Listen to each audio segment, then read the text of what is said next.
Let's find stories you deleted on Instagram. Now, if you created a story, you published it, and then you decided, no, I don't necessarily want that, I'm going to delete it, you can always go back and find any of those recently deleted stories. I'll show you how to do that, but first, hit that subscribe button down below. It really helps my channel a lot. Thanks. So let's hop into Instagram here, and I'm going to tap on my profile at the bottom right. And the three lines at the top right here, and then I'm going to choose your activity.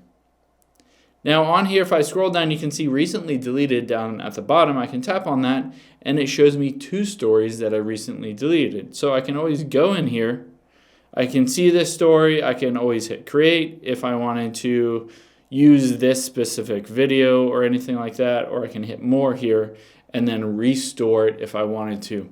Now keep in mind, if I get out of there, it says 20 days. That's because there'll be 20 days left until that's permanently deleted on my Instagram account. So Instagram gives you 30 days from deleting a story to going back and restoring it if you do want to restore it. So keep in mind you have that ticking window that you only have 30 days. After that 30 days, then it will be permanently deleted. Hope this helps. If you have any questions, leave them in the comments down below, and I'll catch you on the next one.